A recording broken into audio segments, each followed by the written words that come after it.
L'injection de la protection, pratiquée en fil depuis avril 2021 au Cameroun. Le vaccin anti-Covid reste la seule solution pour tuer une pandémie qui vogue de vague en vague, de variant en variant. Les vaccins aujourd'hui disponibles, leur efficacité primaire, c'est vraiment de nous protéger contre les formes graves de la maladie. C'est quand même un bénéfice énorme. Et au niveau mondial, nous pensons que réellement le vaccin a cette capacité de pouvoir mettre fin à cette phase aiguë de la maladie. Parmi les vaccins homologués par l'OMS, 3 sont administrés au Cameroun. Sinopharm, AstraZeneca et Johnson & Johnson. Disponibles gratuitement dans tous les districts de santé du pays. Mais d'où vient-il et qui finance leur gratuité?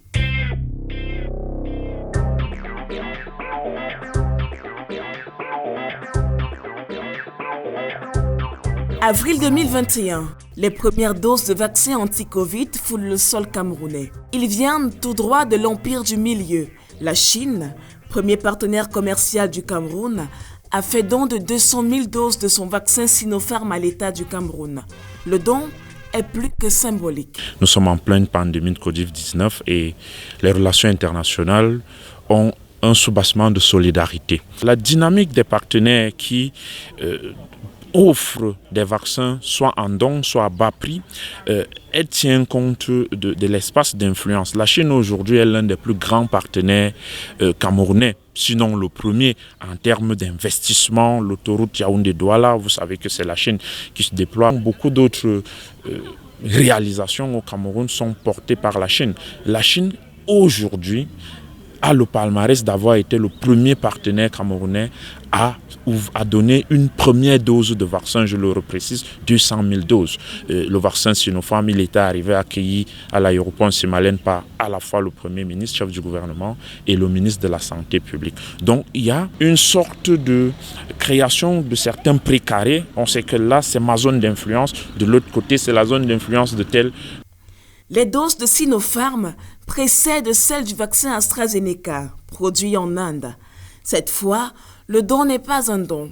Le Cameroun reçoit ici près de 400 000 doses d'AstraZeneca grâce au mécanisme COVAX, un programme international qui permet aux États développés de financer l'accès aux vaccins pour les pays en développement. Le Cameroun a bénéficié d'un mécanisme de solidarité mondiale qui a été mise en place par le système des Nations Unies, en particulier l'Organisation mondiale de la santé, Gavi, l'UNICEF et d'autres agences.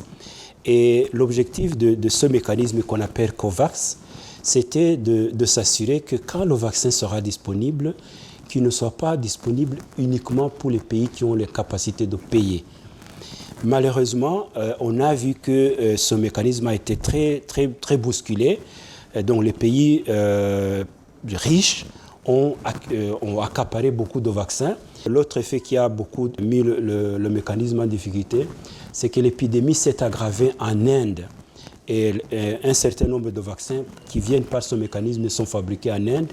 Et l'Inde avait mis un moratoire sur l'exportation de ces vaccins. Et donc, tous ces mécanismes ont fait que dans le premier semestre de cette année, l'approvisionnement en vaccins a été un problème à travers le mécanisme COVAX. Mais à partir du mois de juillet, le mécanisme COVAX a rappelé aux États membres que l'engagement de fournir 2 milliards de doses à nos pays, il y en a 92 qu'on appelle AMC, c'est-à-dire Advanced Market Commitment, c'est-à-dire cette institution de COVAX s'engage auprès des fournisseurs de vaccins qu'ils vont payer pour les vaccins.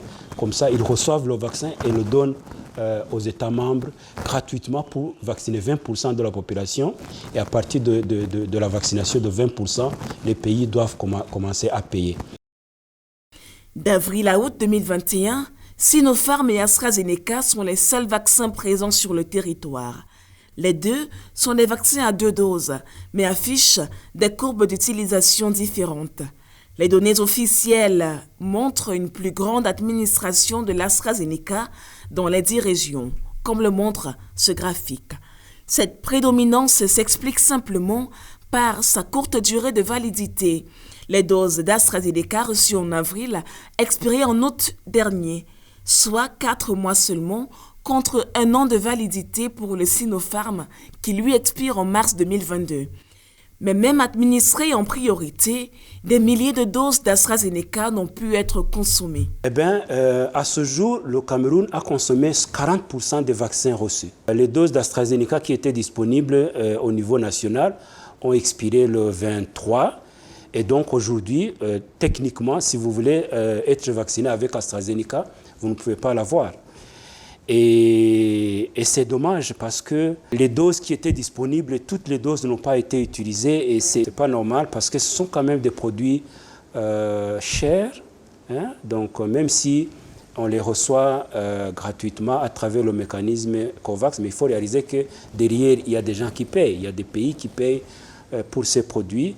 Et donc, réellement, peu importe que le pays reçoive 1 million ou 2 millions, tant que la population n'est pas rassurée, comme dans d'autres pays ça s'est passé, que le vaccin c'est une bonne chose pour se protéger, pour protéger sa communauté, pour permettre à la vie sociale et à la vie économique de reprendre, nous allons continuer à avoir des difficultés. Au-delà de l'hésitation vaccinale, très peu de personnes reviennent pour la seconde dose des vaccins. Un souci que vient régler l'entrée en scène du vaccin américain Johnson & Johnson. Une seule injection et bonjour l'immunité. Cette fois, l'État camerounais a mis la main aux caisses pour mettre le maximum de personnes à l'abri. Le vaccin AstraZeneca coûte à peu près $10 la dose. Le vaccin le plus cher de tous les vaccins disponibles actuellement, c'est Moderna, qui coûte autour de $20. Et le gouvernement du Cameroun, c'est à son honneur, a mobilisé des ressources propres pour commander 5,3 millions de doses de Johnson & Johnson à travers l'Union africaine. Et donc, ça, c'est de l'argent propre. Je pense que c'est à peu près 40 millions de dollars que le pays va, à travers les mécanismes d'arrangement avec l'Union africaine. Comme nation, nous avons intérêt à vraiment résoudre cette question de rassurer les gens pour que les gens viennent se faire vacciner. Non pas pour consommer le vaccin, mais pour être sûr qu'en se vaccinant, ils se protègent. La commande de Johnson & Johnson tombe en pleine alerte aux variants Delta dans le pays. Cette version plus contagieuse fait craindre une 3e vague de Covid d'ici la fin de l'année 2021. Il est donc plus qu'urgent de se faire vacciner pour tuer toutes les répliques de la pandémie.